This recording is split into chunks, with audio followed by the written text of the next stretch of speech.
Hello friends, नमस्कार। हमारा अगला टॉपिक है फिजिक्स में इलेक्ट्रिक मशीन। पिछले क्लास में हमने Faraday's law of electromagnetic induction तक या उस टॉपिक तक हमने चर्चा किया था, उसके ऊपर बात किया था। अब उस Faraday's law of electromagnetic induction में हमने एक बात को देखा, वो ये था कि मैग्नेटिज्म से हम इलेक्ट्रिसिटी प्रोड्यूस कर रहे हैं। तो जब कभी भी मैग्नेटिज्म से इलेक्ट्रिसिटी प्रोड्यूस होता है तो इलेक्ट्रिक करंट के डायरेक्शन को फाइंड आउट करने के लिए हमें रूल चाहिए। देखिए, बात को अपने को ध्यान देना है। जब करंट कैरिंग कंडक्टर को या धारावाही चालक को चुंबकीय क्षेत्र में रखते हैं तो उसके कारण उसमें क्या होता है, एक बल की अनुभूति होती है, बल अनुभव होता है। तो वो जो फोर्स जो एक्सपीरियंस करता है उसका डायरेक्शन फाइंड आउट करने के लिए हम किसका इस्तेमाल करते हैं? फ्लेमिंग के लेफ्ट हैंड रूल का। ये जैसे मेरा लेफ्ट हैंड है, इस लेफ्ट हैंड का हमने क्या कर दिया, इस प्रकार से तीन इसको अंगुष्ठ को, प्रथमा को और मध्यमा, थंब हो गया, फोर फिंगर हो गया, सेंटर फिंगर हुआ, इन तीनों को हमने क्या किया, इस तरीके से एक दूसरे के 90 डिग्री पर रखा। और इससे हम क्या करते हैं, यदि हमको करंट की दिशा दी गई है, करंट की दिशा सी फॉर सेंटर फिंगर से रिप्रेजेंट करता है, फील्ड दिया गया है अर्थात फोर फिंगर जो है फील्ड की दिशा को बताता है, तो ये जो थंब जो है वो थ्रस्ट के डायरेक्शन, थ्रस्ट अर्थात फोर्स, जो मेन जो बल जिस दिशा में लग रहा है उसके डायरेक्शन को ये क्या कर रहा है, आपका रिप्रेजेंट करता है। तो यहां क्या था, फ्लेमिंग के लेफ्ट हैंड रूल था। तो यहां दो रूल का हमें क्या करना है, छोटा सा डिफरेंस देखना है कि फ्लेमिंग लेफ्ट हैंड रूल क्या होता है और फ्लेमिंग राइट हैंड रूल क्या होता है। इन दोनों को ध्यान रखना है। तीन क्वांटिटी है हमारे पास में, करंट है, फील्ड है, मैग्नेटिक फील्ड, और उसके कारण फोर्स है। लेफ्ट हैंड रूल में क्या रहता है, करंट दिया गया है, मैग्नेटिक फील्ड भी दिया गया है, उसके कारण फोर्स की दिशा अपने को क्या करना है, कैलकुलेट करना होता है। इट मीन्स इन उंगलियों में C फॉर करंट का डायरेक्शन दिया है, B अर्थात मैग्नेटिक फील्ड का डायरेक्शन दिया है, तो F अर्थात फोर्स जिस दिशा में लगेगा बल, वो थंब के डायरेक्शन को क्या करता है, रिप्रेजेंट करता है। ये फ्लेमिंग का लेफ्ट हैंड रूल है। अर्थात इन दोनों की उपस्थिति के कारण तीसरे की दिशा अपने को क्या करना, ज्ञात करना। लेकिन राइट हैंड रूल में जस्ट अपोजिट हो जाता है। इसमें फोर्स का डायरेक्शन दिया रहता है अर्थात किस डायरेक्शन में मोशन हो रहा है, फील्ड का डायरेक्शन दिया रहता है किस डायरेक्शन में फील्ड है, और उसके कारण उत्पन्न विद्युत धारा की दिशा अपने को क्या करनी पड़ती है, ज्ञात करनी पड़ती है। यही एक छोटा सा अंतर है लेफ्ट हैंड रूल और राइट हैंड रूल का। लेफ्ट हैंड रूल जो रहता है ये किसके लिए उपयोग होता है, लेफ्ट हैंड रूल उपयोग होता है इलेक्ट्रिक मोटर के लिए, और ये जो राइट हैंड रूल उपयोग होता है ये है जनरेटर के लिए। क्या होता है, करंट देने पर किसी चीज में घूमना हो रहा है, घूर्णन हो रहा है अर्थात बल लग रहा है, इलेक्ट्रिसिटी देने पर कोई फोर्स प्रोड्यूस हुआ तो ये मोटर में होता है। मोटर को जब हम प्लग से कनेक्ट कर देते हैं, इलेक्ट्रिसिटी से कनेक्ट करते हैं तो मूवमेंट करना चालू कर देता है। जैसे पंखा, फैन में मोटर लगा हुआ है, जैसे ही आप उसको इलेक्ट्रिसिटी से कनेक्ट करते हैं वो घूमना चालू कर देता है। तो क्यों घूम रहा है, क्योंकि उसमें फोर्स अप्लाई हो रहा है। इलेक्ट्रिसिटी के कारण मैग्नेटिज्म डेवलप हो रहा है, मैग्नेटिज्म के कारण वो क्या कर रहा है, अट्रैक्शन और रिपल्सन फोर्स का जो थ्योरी वहाँ उसके इंटरनल सर्किट में अप्लाई हुआ तो वो उस व्हील को क्या करता है, घुमाना चालू कर देता है। तो मोटर का कॉन्सेप्ट जो रहता है फ्लेमिंग लेफ्ट हैंड रूल के ऊपर आधारित रहता है। मगर जनरेटर, फोर्स देकर जब हम किसी चीज को घुमाएंगे मैग्नेटिक फील्ड में तो उसमें करंट डेवलप होगा। तो करंट डेवलप होना अर्थात करंट को जनरेट कर रहे हैं, तो जनरेटर जो है वो किसके ऊपर कार्य करता है, राइट हैंड रूल के ऊपर कार्य करता है। तो राइट हैंड रूल भी क्या है, बिल्कुल इसी तरीके से, ये मेरा राइट हैंड हो गया, ये लेफ्ट हैंड है, ये राइट हैंड है। राइट हैंड रूल बिल्कुल सेम वैसी है। सेंटर फिंगर रिप्रेजेंट करता है करंट को, फोर फिंगर रिप्रेजेंट करता है फील्ड को, और थंब जो रिप्रेजेंट करता है डायरेक्शन ऑफ फोर्स को।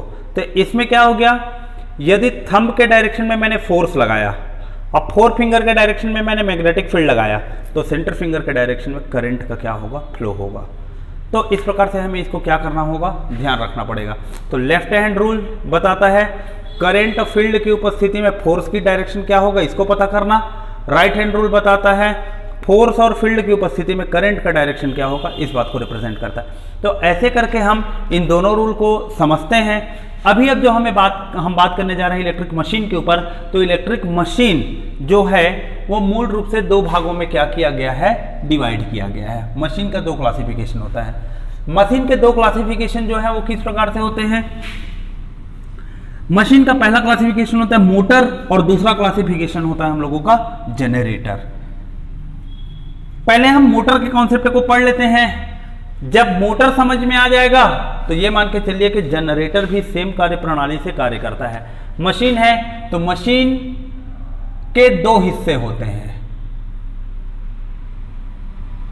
पहला हिस्सा को बोला जाता है मोटर और दूसरा जो होता है वो कहलाता है हम लोग का जनरेटर। मोटर के फिर से दो पार्ट होते हैं। एक होता है डीसी मोटर, एक होता है एसी मोटर। जनरेटर के भी दो हिस्से हैं पुनः, एक होता है डीसी जनरेटर, एक होता है हमारे पास में एसी जनरेटर। इस तरीके से हालांकि इन सब का अलग अलग नाम है। डीसी मोटर को डीसी मोटर ही कहते हैं, डीसी जनरेटर को डीसी जनरेटर ही कहते हैं। एसी मोटर को इंडक्शन मोटर के नाम से जाना जाता है, इंडक्शन मोटर के नाम से, और एसी जनरेटर को अल्टरनेटर के नाम से जाना जाता है। ये इनके कुछ डिफरेंट नेम है। Induction motor represents AC motor, alternator represent AC generator. तो ये ऐसे करके ये एक इसका बहुत ही सिंपल वे में हमने इसका क्या देखा, क्लासिफिकेशन देखा। अब इसमें साधारणतः 10वीं कक्षा तक के स्तर पर जो सिलेबस है हमारा, यदि हम उसको पढ़ते हैं तो किसी एक चीज को बस आपको पढ़ने की आवश्यकता पड़ेगी, वो है डीसी मोटर। और डीसी मोटर के ही क्लास चीजों में हमने थोड़ा थोड़ा चेंजेस किया तो वो एसी मोटर बन जाता है, डीसी जनरेटर बन जाता है और एसी जनरेटर बन जाता है। तो वो चेंजेस हम कहाँ करते हैं, तो उसके लिए पहले हमें इसके वर्किंग नेचर को देखना पड़ेगा। पहले एक चीज के वर्किंग को यदि हम देखते हैं तो बाकी चीजें इजी वे पर इजीली हम क्या कर सकते हैं, उसको समझ सकते हैं, देख सकते हैं। अब बात करेंगे हम इसको इलेक्ट्रिक मशीन में। पहला जो टॉपिक है वो है डीसी मोटर। अच्छा, ये भी दिमाग में आएगा कि मोटर का क्या काम होता है, कभी पूछ दिया जाता है, और जनरेटर का क्या काम होता है। मोटर क्या करता है, इलेक्ट्रिसिटी को मैकेनिकल फॉर्म पे क्या करता है, कन्वर्ट करता है, अर्थात विद्युत ऊर्जा को यांत्रिक ऊर्जा में बदलने का काम करता है कौन, मोटर। लेकिन जनरेटर क्या करता है, मैकेनिकल एनर्जी को इलेक्ट्रिक एनर्जी में कन्वर्ट करता है। कभी प्रश्न यदि पूछ दिया गया कि व्हाट इज इलेक्ट्रिक जनरेटर, तो इलेक्ट्रिक जनरेटर जो है ऐसी युक्ति है, ऐसा यंत्र है जो यांत्रिक ऊर्जा को विद्युत ऊर्जा में परिवर्तित करने का काम करता है। मैकेनिकल एनर्जी अर्थात यांत्रिक ऊर्जा। इसी प्रकार मोटर एक ऐसी युक्ति है जो विद्युत ऊर्जा को यांत्रिक ऊर्जा में बदलने का काम करता है। दोनों के प्रिंसिपल अलग अलग हैं। मोटर का जो प्रिंसिपल है वो फ्लेमिंग लेफ्ट हैंड रूल के ऊपर काम करता है, जनरेटर का जो प्रिंसिपल है फ्लेमिंग राइट हैंड रूल के ऊपर काम करता है, या इलेक्ट्रोमैग्नेटिक इंडक्शन के ऊपर काम करता है। तो हमें इसके सिद्धांत को देखना है। अब ये जो टॉपिक है डीसी मोटर, तो डीसी मोटर पे हमें किन किन बातों के ऊपर बात करना है कि जब इस मोटर के ऊपर चर्चा करें तो इस मोटर पे पहला जो बात हमको देखना है वो है उसके कंस्ट्रक्शन के बारे में, संरचना। दूसरा है उसके किसके बारे में बात करना, वर्किंग के बारे में। तीसरा जो रहता है उनके इक्वेशंस को लेकर, ईएमएफ इक्वेशन को लेकर। बट ईएमएफ इक्वेशन का जो पार्ट है वो सिलेबस में या सिलेबस का हिस्सा नहीं है, इसलिए हम उस टॉपिक के ऊपर चर्चा नहीं करेंगे। जरूरत महसूस होगा तो फॉर्मूला को बताया जाएगा और हम देख लेंगे, मगर वो फॉर्मूला इससे आगे का जो हिस्सा है वो एट प्रेजेंट पे यूजफुल नहीं है। तो डीसी मोटर का कंस्ट्रक्शन क्या होता है, कंस्ट्रक्शन को यहां डायग्राम बनाते बनाते मैं उसके हर एक एक पार्ट्स के नाम को भी लिखते हुए चलता हूं। सबसे पहला जो सबसे मेन जो पार्ट होता है वो है मैग्नेटिक पोल्स, जिसको पोल शू कहते हैं। तो वो कुछ इस तरीके से है।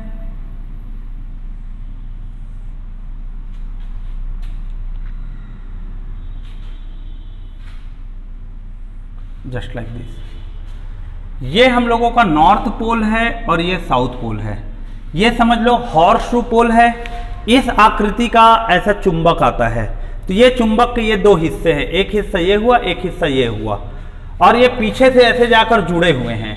या तो जुड़ा हुआ भी हो सकता है, जुड़ा हुआ नहीं होगा तो नॉर्थ पोल इस तरफ, इसका सेकंड हिस्सा जो है साउथ पोल रहेगा, इसका साउथ पोल इस तरफ, ये हिस्सा इसका क्या रहेगा, नॉर्थ पोल रहेगा। और इसको हम क्या करेंगे, एक बहुत बड़े से इस प्रकार से कंटेनर के अंदर में हम उसको बंद करके रखेंगे। उस कंटेनर को भी एक नाम से जाना जाता है। तो ये नॉर्थ पोल हो गया, ये साउथ पोल हुआ। अब इस मैग्नेटिक, ये जो मैग्नेट शू जो दिख रहा है, इसके बीच में बिल्कुल क्या होगा, एक शाफ्ट मौजूद होगा, ये इस प्रकार से, जस्ट लाइक दिस। थोड़ा सा इसके पोजीशन को चेंज करते हैं, ये इस तरीके से, ये शाफ्ट हो गया। अब शाफ्ट क्या रहता है, जैसे आप घर में अपने पंखे को देखेंगे, फैन को देखेंगे, तो फैन में ब्लेड जिस गोले रॉड से फिक्स रहता है, वो गोला जो रॉड होता है जो रिवॉल्व करता है तब फैन का ब्लेड चलता है, वो गोला रॉड, वो जो सर्कुलर जो रॉड होता है, सिलेंड्रिकल या बेलनाकार जो रॉड होता है, वो रॉड के ही हम किस नाम से जानते हैं, शाफ्ट के नाम से जानते हैं। तो ये जो पॉइंट है, इस पॉइंट को बोला जाता है पोल शूज। ये जो हिस्सा है इसको कहा जाता है शाफ्ट। अब इस शाफ्ट के ऊपर, शाफ्ट वास्तव में कैसा रहता है, इस प्रकार के गोलेकार आकृति में क्या रहेगा, शाफ्ट रहता है। वहां तो मैंने संकेत चिन्ह बनाया है, ये डैश डैश लाइन है। और इस शाफ्ट में क्या रहता है, इस प्रकार से ऐसे पत्ती निकले रहते हैं ब्लेड के जैसे। इस ब्लेड पर क्या होता है, ये जैसे ये ब्लेड है, इस ब्लेड के ऊपर इंसुलेटेड कॉपर वायर को इस तरीके से क्या किया जाता है, इसके ऊपर में से रोटेट किया जाता है, फिर उसको इधर भी इस तरीके से रोटेट किया जाता है। तो जो वायर रोटेट किया जा रहा है, इस वायर को कॉइल कहते हैं, इंसुलेटेड कॉइल। और ये जो फ्रेम जैसा स्ट्रक्चर जो निकला हुआ है, इस फ्रेम जैसे स्ट्रक्चर को कहा जाता है आर्मेचर। ये तो इस पर आर्मेचर है, और आर्मेचर के ऊपर क्या लगा हुआ है, कॉइल लगा हुआ है। तो उस कॉइल को मैं क्या कर लेता हूं, उस कॉइल को हम कुछ इस तरीके से रिप्रेजेंट कर लेते हैं।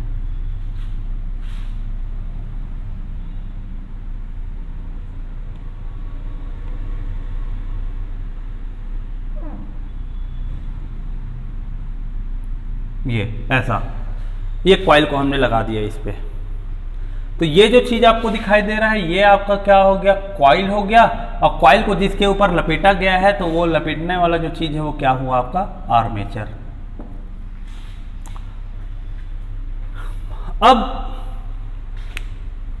लास्ट इसके जो दोनों एंड हैं, इस दोनों एंड पर क्या लगता है, ये जो एंड है इस पर एक हाफ रिंग को ऐसे अटैच किया गया है, और इसके ऊपर भी एक हाफ रिंग को ऐसे करके क्या कर दिया गया, अटैच कर दिया गया। हाफ रिंग का तात्पर्य है, इस प्रकार से एक गोला रिंग ले लिया हमने, और इस रिंग को बीच से ऐसे करके दो भागों में क्या कर दिया गया, काट दिया गया। ये हाफ हो गया सेक्शन, ये हाफ सेक्शन हो गया, ऐसे करके दो सेक्शन में इसको काट दिया गया है। अब दो सेक्शन में काटने के पश्चात इस स्थान पर एक ऐसे ब्रशनुमा आकृति निकले रहती है, जिस पर इस प्रकार से ऐसे करके दांते निकले रहेंगे, बिल्कुल ये ऐसे। और यहां से वायर जो इलेक्ट्रिकली कनेक्ट करके ऐसे ये बैटरी से क्या हो जाएगा, ये कनेक्ट हो जाएगा।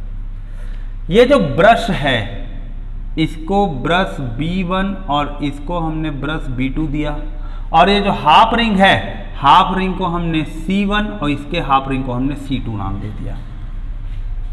तो C1 और C2 जो थे, इनको कहा जाता है commutator. C1 C2, this is called commutator. B1 और B2 ये क्या कहलाते हैं हमारे, कार्बन ब्रश। और उसके बाद इसे वायर से हमने कनेक्ट करके लाया, कनेक्ट करके लाके इसको बैटरी से कनेक्ट कर दिया, और ये बन गया। ये जो सिंपल सा ये जो स्ट्रक्चर आपको दिखाई दे रहा है, जिसमें सबसे पहला पोल शू को लगाया गया। पोल शू के बाद बीच में क्या किया गया, शाफ्ट रखा गया। शाफ्ट के ऊपर आर्मेचर कनेक्ट किया गया। आर्मेचर के ऊपर में कॉइल की वाइंडिंग की गई। कॉइल के जो दो सिरे हैं उनको दो छोटे छोटे हाफ रिंग से कनेक्ट किया गया। इन दोनों हाफ रिंग को कम्यूटेटर के नाम से जाना जाता है और दोनों हाफ रिंग दो टर्मिनल से कनेक्टेड रहते हैं जिनको कार्बन ब्रश B1 और B2 के नाम से जाना जाता है।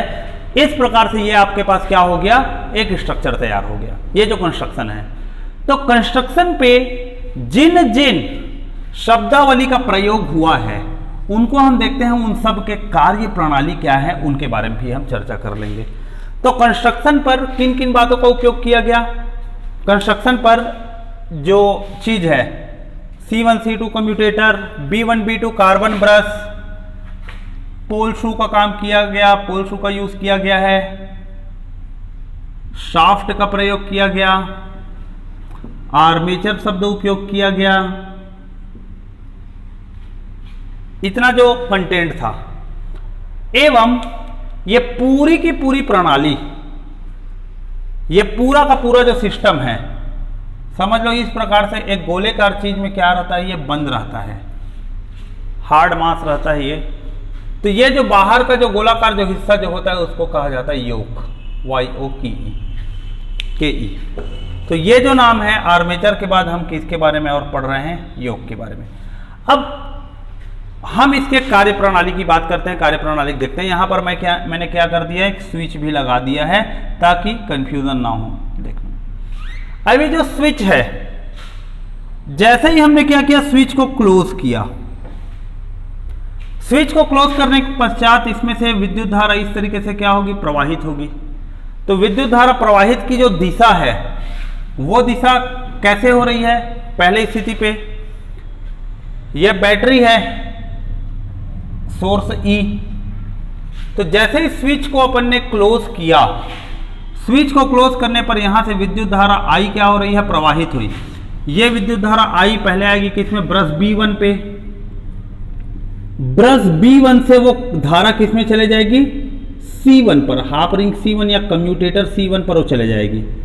और इस कम्यूटेटर से वो किसमें चला जाएगा, कॉइल पर। कॉइल के जो नेमिंग है, कॉइल के 4 सिरे हैं, चारों सिरों की नेमिंग हम कर देते हैं। ये सिरा A है, इसको हमने B बोला, इसे हमने C बोला, इसको हमने क्या नाम दे दिया, D का नाम दे दिया। इस तरीके से ABCD। अब करंट का डायरेक्शन कहां से कहां फ्लो रहा है, E से होते हुए गया B। तो ये जो ब्रश है और ये वायर है, ये दोनों एक दूसरे से सोल्डर हुए रहते हैं, अर्थात सोल्डरिंग हुई रहती है, फिक्स रहता है, ये कभी अलग नहीं होंगे। मगर इस ब्रश से निकले हुए जितने भी ऐसे जो, जैसे कंघी के दांता जैसे बाहर निकला रहता है, बिल्कुल वैसे ये भी निकला रहेगा। और ये जो कम्यूटेटर है, कम्यूटेटर के साथ वो टच रहता है, स्पर्श करते रहता है। मगर कम्यूटेटर जब घूमता है तो ब्रश नहीं घूमता, ब्रश केवल उसको टच करके रखता है। अर्थात ये समझ लो कि ये जैसे ये जो हिस्सा मेरा हाथ का दिख रहा है, ये ब्रश है, ये कम्यूटेटर है, हाफ रिंग, और ये ब्रश है। तो ब्रश इसमें केवल ऐसे टच रहेगा, ये घूमते रहेगा उसको टच करते हुए इस तरीके से। तो ब्रश को, ये ब्रश का जो मेन काम होता है, to make electrical contact between outer and inner circuit. बाहर और अंदर के सर्किट के साथ हमें इलेक्ट्रिकल कांटेक्ट बनाने के लिए इस ब्रश का प्रयोग किया जाता है। तो ये जो ब्रश रहता है इसको कार्बन ब्रश इसलिए किया जाता है क्योंकि ये बहुत ही अच्छे क्वालिटी के ग्रेफाइट से बनता है, कार्बन ग्रेफाइट, जिसको हम वैसे तो ग्रेफाइट कार्बन का ही होता है, मगर फिर भी उस ग्रेफाइट का नाम ही स्पेशली कार्बन ग्रेफाइट है, या सॉफ्ट ग्रेफाइट भी कह देते हैं हम। तो उससे बना हुआ रहता है ये।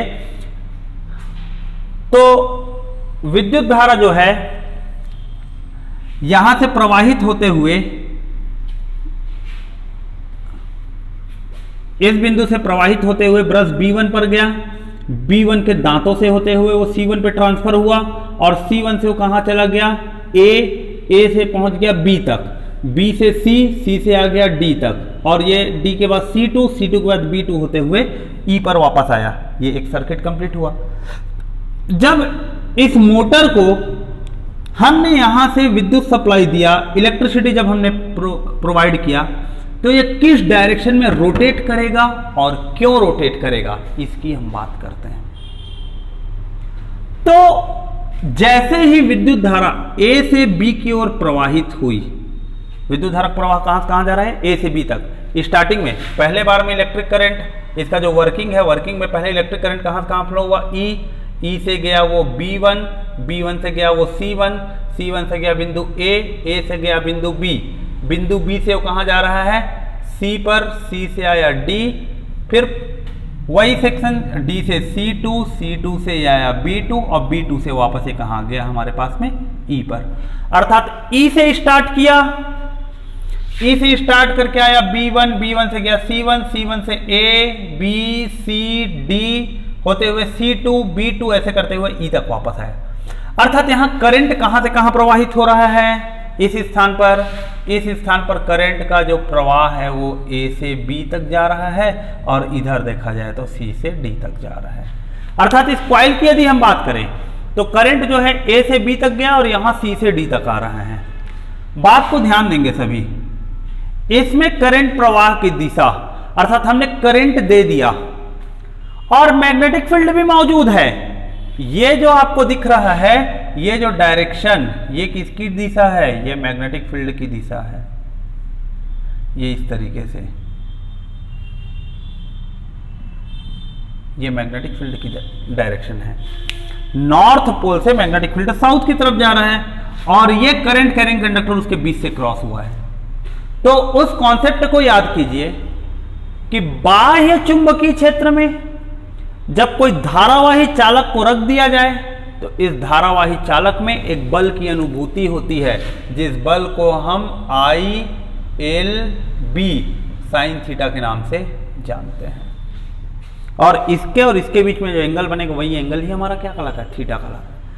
तो हमें ध्यान रखने की बात है कि ये जो बल लग रहा है इसके ऊपर, ये बल तो लगा, तो बल की दिशा ज्ञात करनी होगी।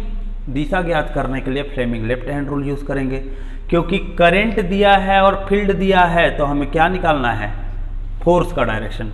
तो देखिए इस हाथ से मैं कैसे अप्लाई करूंगा, करंट आपका A से B तरफ जा रहा है तो करंट की दिशा A से B तरफ हो गई। नॉर्थ से साउथ मैग्नेटिक फील्ड है तो ये मेरा मैग्नेटिक फील्ड नॉर्थ से साउथ को बताया। तो अंगूठे का निशान किधर जा रहा है, इस ब्लैक बोर्ड के अंदर की ओर जा रहा है। ये जो सतह जो दिख रही है सतह के अंदर की ओर जा रहा है। अर्थात ये जो A से B वाला जो ब्रांच है ये ऐसे अंदर की ओर क्या करेगा, मूवमेंट करेगा। अब C और D की हम बात करते हैं। C और D पर कैसे बल लगेगा, C और D पर लगने वाला बल, करंट का डायरेक्शन है C से D, अर्थात मैंने करंट के डायरेक्शन को C से D ऐसे कर दिया। ये देखिए ये मेरे उंगली की दिशा और ये C से D से डायरेक्शन की दिशा, ये दोनों बराबर हुए। मैग्नेटिक फील्ड का डायरेक्शन नॉर्थ से साउथ है, नॉर्थ से साउथ की दिशा में ये मेरा मैग्नेटिक फील्ड का डायरेक्शन है। तो फोर्स जो है इससे क्या हो रहा है, इस सतह से बाहर आने का कोशिश कर रहा है। अर्थात ये कॉइल क्या हो रहा है आपके पास, इस सतह से ऊपर उठने का प्रयास किया। तो इसका तो सीधा सीधा सा सिंपल सा मीनिंग ये हो रहा है कि ये इस प्रकार का कॉइल है, ये कॉइल में ये हिस्सा अंदर जाने का प्रयास कर रहा है, ये हिस्सा बाहर आने का प्रयास कर रहा है। ये इस तरीके से क्या होगा, घूम जाएगा। इसके दोनों बाजुओं पर इस प्रकार से जब बल लग रहा है तो ये बाजू अंदर की तरफ फोर्स लगा रहा है, ये बाहर की तरफ फोर्स लगा रहा है, तो ये किस तरह से घूमेगा, इस तरीके से घूमना चालू होगा। ये कॉइल है। अब इस कॉइल के इस सिरे से और इस कॉइल के इस सिरे से दोनों सिरों पर ये कम्यूटेटर क्या है, कनेक्टेड है। अर्थात जब ये ऐसे करके घूमेंगे तो ये कम्यूटेटर भी क्या करेगा, घूमेगा। घूमेगा तो ये अपना पोजीशन क्या करेंगे, चेंज करेंगे। जैसे ही कॉइल इस पोजीशन से ऐसे करके 180 डिग्री घूम के ऐसे आ गया, उस पोजीशन पर क्या होगा, A और B अपने स्थान को बदल दिए। यहां D और C आ गए और इस पोजीशन पर A और B आ गए। मैंने इनको ब्लैक कलर में मार्क कर दिया। ABCD का पोजीशन पहले ऐसे था, हाफ साइकिल घूमने के बाद में AB साउथ पोल की तरफ चला गया और CD जो है कहाँ गया, नॉर्थ पोल की तरफ आ गया।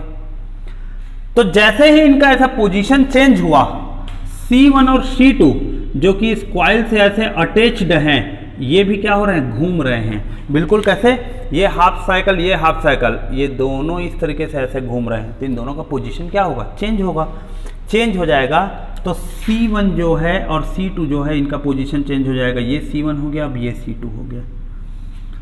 तो पहली स्थिति में क्या था, ये पोजीशन हुआ। अब दूसरी स्थिति में क्या है, करंट कैसे फ्लो होगा। अब करंट फ्लो हो रहा है आपके पास में E से जाएगा B1, B1 से जाएगा C2। देखो पहले B1 जो है C1 से कनेक्टेड था, पहले B1 C1 से कनेक्टेड था। हाफ साइकिल घूमने के बाद क्या हो गया, B1 किससे कनेक्टेड हो गया, C2 से। सो B1 connected with C2, C2 से गया वो A से गया B से C से D से C1, C1 से B2, B2 से E पर आया। तो E से B1, B1 से C2 से गया वो D से गया C से जाएगा B से आया A से आ गया C1 से आया B2 और B2 से आ गया पुनः कहां पर, E पर। अर्थात आफ्टर 180 डिग्री करंट फ्लो का डायरेक्शन इस तरीके से क्या हो रहा है, फॉलो हो रहा है। अब यहां देखो इस कॉइल पर करंट कैसे फ्लो हुआ था। पहली स्थिति में करंट C से D पर प्रवाहित हुआ और दूसरे साइकिल में करंट D से C पर प्रवाहित हो रहा है। ये ध्यान देने वाली बात है। पहले करंट C से D की ओर आ रहा था, अब करंट D से C की ओर आया। पहले करंट A से B की तरफ जा रहा था, अब करंट B से A की ओर आ रहा है। तो कम्यूटेटर ने अपना पोजीशन चेंज कर दिया मेनली। पहले क्या है, C1 जो है B1 से जुड़ा था, मगर अब क्या है, C1 जो है B2 से जुड़ गया। तो ये कम्यूटेटर का ही मेन वर्क रहा कि 180 डिग्री रिवॉल्व होने के बाद 180 डिग्री इस तरीके से घूमने के बाद कम्यूटेटर ने अपना पोजीशन चेंज कर दिया। तो कम्यूटेटर के पोजीशन चेंज करने के कारण इसमें जो करंट फ्लो हो रहा था, पहले करंट ABCD हो रहा था, तो वो करंट अब DCBA तरफ क्या हो रहा है, फ्लो हो रहा है। मतलब पूरा का पूरा क्या हो गया, अपोजिट हो गया। पहले करंट A से B से C से D पर गया, 180 डिग्री रिवॉल्यूशन होने के बाद D से C से B से A पर आ गया। तो कम्यूटेटर ने मेन क्या काम किया, कम्यूटेटर का वर्क हुआ कि इस इंटरनल कॉइल पर करंट के डायरेक्शन को चेंज कर दिया, पॉजिटिव से किधर कर दिया, निगेटिव। तो करंट के डायरेक्शन को चेंज कर रहा है, अर्थात पोटेंशियल का भी दिशा क्या हुआ, बदल गया। इसीलिए इस कम्यूटेटर को हिंदी में एक नाम से जाना जाता है, विभव विभक्त दिक् परिवर्तक। दिक् परिवर्तक अर्थात विद्युत विभव के दिशा को परिवर्तन कर देता है, ये कम्यूटेटर का काम है। और धारा की दिशा को बदलने का काम भी कौन करता है, रेक्टिफायर करता है, जिसे हम दिष्टकारी कहते हैं। तो कम्यूटेटर का एक नाम और होता है, कम्यूटेटर का एक और नाम है, इसको कहा जाता है मैकेनिकल रेक्टिफायर। मैकेनिकल रेक्टिफायर, यांत्रिक दिष्टकारी के नाम से भी जाना जाता है कम्यूटेटर को। क्यों, क्योंकि आफ्टर इच 180 डिग्री साइकिल वो करंट के डायरेक्शन को क्या कर दे रहा है, चेंज कर रहा है।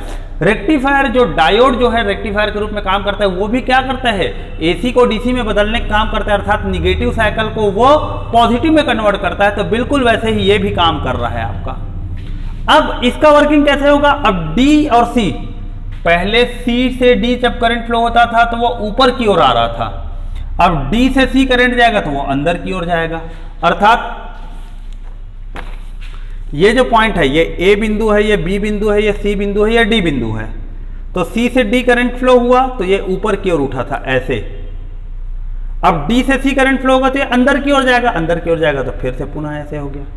यही प्रक्रिया कंटिन्यू चलते रहती थी। इस तरीके से क्या हो जाता है, घूमना चालू हो जाता है। तो जब शाफ्ट घूमता है, इस शाफ्ट में ही इसके बिल्कुल ऊपरी सिरे पर इस तरीके से क्या कर दिया जाए, यदि कोई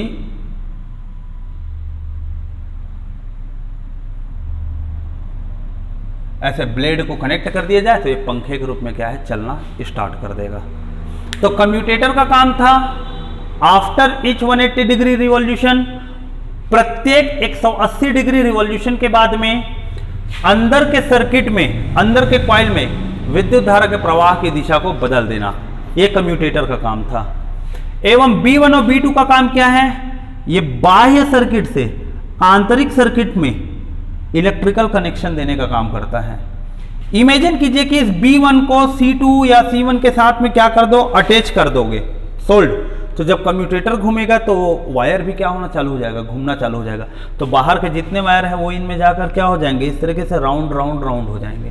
तो हमें एक ऐसा चीज चाहिए कि ये जो ब्रश है वो इस कम्यूटेटर के साथ कांटेक्ट में तो रहें मगर उसके साथ रिवॉल्व ना करे। तो ये जो पूरा जो मैकेनिज्म जो चला, ये मैकेनिज्म किस चीज का था, मोटर का था, कि मोटर किस तरीके से घूमता है।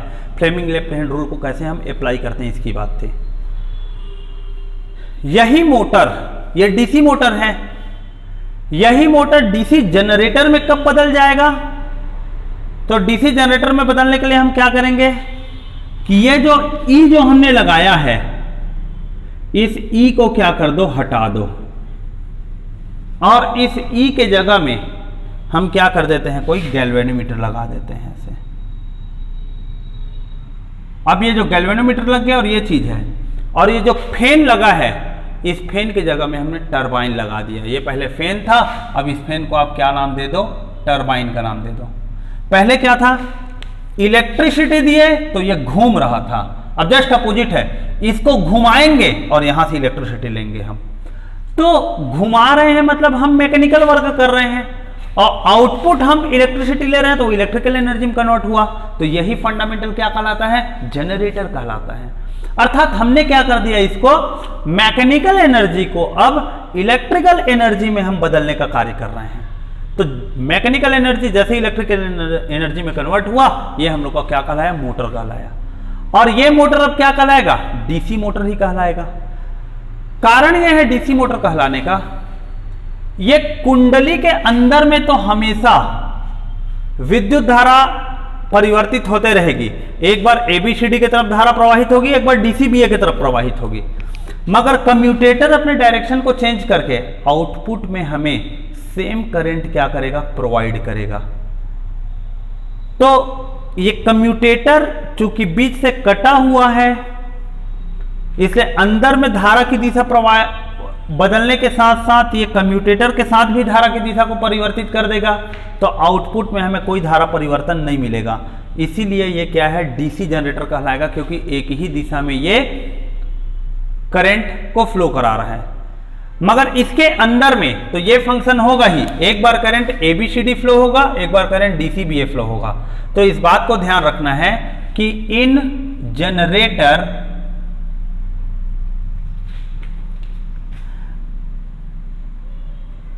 Inside coil always AC current क्या होता है, प्रोड्यूस होता है। ऑलवेज, हमेशा इस बात को ध्यान रखना है। अर्थात इस पर तो करंट एक बार एबीसीडी फ्लो होगा, एक बार डीसीबीए फ्लो होगा। तो जैसे करंट की दिशा परिवर्तित होगी, ये भी अपने पोजीशन को चेंज कर देंगे, तो आउटपुट में हमें कोई भी चेंजेस नहीं मिलेगा।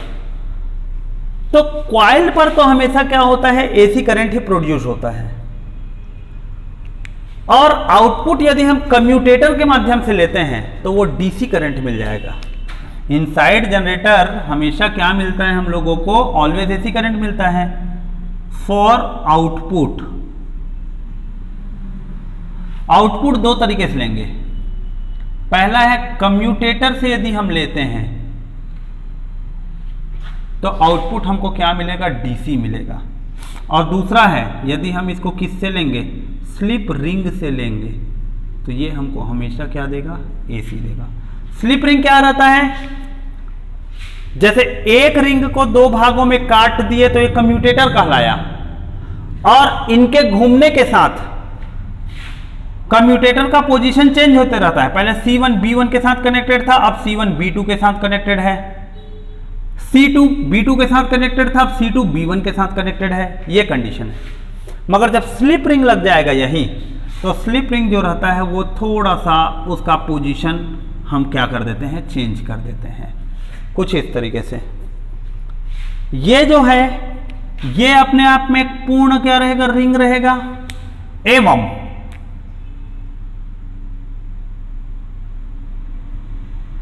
ये इसे टच नहीं है, ये इस तरीके से हम इसको ले लेते हैं, ये ऐसा।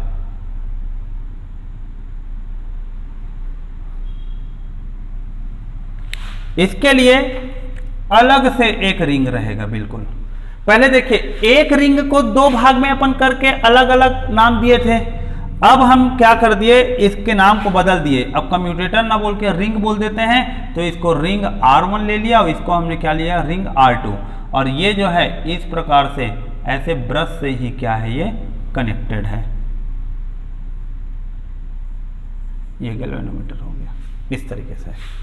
तो देखिए चाहे कितना भी घूम ले, R1 जो है B1 से ही कनेक्टेड रहेगा और R2 जो है B2 से ही कनेक्टेड रहे, इनके पोजीशन में कोई चेंजेस नहीं आ रहा है। इसलिए इसके ब्रांच में जब करंट चेंज होगा तो आउटपुट में भी करंट का डायरेक्शन चेंज हो जाएगा। पहले क्या हो रहा था, ब्रांच में इसके अंदर कॉइल में करंट का डायरेक्शन चेंज हुआ और बाहर भी करंट का डायरेक्शन चेंज हो जा रहा था कम्यूटेटर के कारण। दो बार कोई चीज चेंज हुआ अर्थात कोई चेंजेस नहीं हुआ। ये देखिए ये पेन पहले ऐसा है, इस तरीके से ये चेंज होकर उल्टा हो गया और बाहर में इसको फिर से चेंज करके ऐसे कर दिया गया था, तो पुनः सीधा हो गया। कम्यूटेटर बिल्कुल यही काम कर रहा था कि जब जब इनसाइड में करंट का डायरेक्शन चेंज हो रहा था तो कम्यूटेटर आउटसाइड में भी करंट के डायरेक्शन को चेंज कर देता था। तो दो बार करंट का डायरेक्शन चेंज हो रहा था, इस कारण हमें फाइनल में कोई चेंजेस नहीं मिल रहा था। तो जब कम्यूटेटर लगा रहता है तो हम उसे डीसी जनरेटर कहते हैं, और कम्यूटेटर के बजाय जब स्लिप रिंग लगा रहता है, ये कितना भी घूम ले R1 तो B1 से ही कनेक्टेड रहेगा, इसका पोजीशन चेंज नहीं हो सकता है। इसलिए जब करंट ABCD के तरफ से फ्लो होगा तो करंट R1 से R2 की तरफ आएगा, और जब करंट DCBA से फ्लो होगा तब करंट R2 से R1 की तरफ आएगा। अर्थात करंट का डायरेक्शन इसमें क्या हुआ, चेंज हो रहा है। तो जब करंट का डायरेक्शन चेंज हो रहा है आफ्टर रीच हाफ साइकिल, तो चेंजिंग वाले को क्या बोला जाता है, AC करंट कहते हैं। अर्थात ये जनरेटर क्या हुआ, आपका AC जनरेटर हुआ। तो AC जनरेटर कब होता है, जब हम कम्यूटेटर के बजाय किसका उपयोग करते हैं, स्लिप रिंग का उपयोग करते हैं। अब ये स्लिप रिंग है और कम्यूटेटर का एक नाम होता है split ring, SPLIT, split ring कहते हैं कम्यूटेटर को। स्प्लिट इसलिए क्योंकि बीच से क्या है, टूटा हुआ रहता है, अलग रहता है। स्प्लिट रिंग अलग होता है और स्लिप रिंग अलग होता है। तो ये ऐसे करके ये क्या था, हमारे पास इलेक्ट्रिक मशीन के बारे में एक सिंपल सी हमने चर्चा ली है, इस बात को कि क्या क्या इसमें कंटेंट होते हैं, सब कंटेंट के वर्क क्या होते हैं करके। तो हमने ये देख लिया C1 C2 काम क्या होता है, B1 B2 काम क्या होता है। पोल शूज जो रहता है मैग्नेटिक फील्ड प्रोवाइड करने के लिए उपयोग होता है। शाफ्ट जो रहता है ये वो चीज़ रहता है जिस पर आर्मेचर फिट रहता है, और शाफ्ट के एक कोने पर या तो हम टरबाइन को लगाते हैं और या तो हम फैन के ब्लेड को लगाते हैं, या जो भी अपने को यूज़ करना है उस पॉइंट को लगा देंगे। एवं योक जो रहता है इस पूरे मशीन को एक कैबिनेट के अंदर में बंद करके रखता है। तो ये आउटर मोस्ट जो कैबिनेट होता है उसको क्या बोला जाता है, योक कहा जाता है। और इसी योक पर क्या रहता है, ये जो पोल शूज जो रहता है ये इस प्रकार से स्क्रू से यहाँ पर क्या होता है, ये कनेक्टेड रहता है। तो ये ऐसे करके हमने क्या है इस चीज़ के बारे में स्टडी किया, इलेक्ट्रिक मशीन के बारे में, और जो इसका जो नॉर्मल से जो बातें हैं इन चीज़ों को लेकर। अगले क्लास में हम नेचुरल मैग्नेटिज्म और अर्थ मैग्नेटिज्म ये इस टॉपिक के ऊपर चर्चा करेंगे, बात करेंगे। पूरा detail magnetic field, Coulomb's law है मैग्नेटिक फील्ड में, उनके ऊपर चर्चा करेंगे एवं क्वेश्चन पेपर में आए हुए प्रश्नों को डिस्कस करेंगे। धन्यवाद।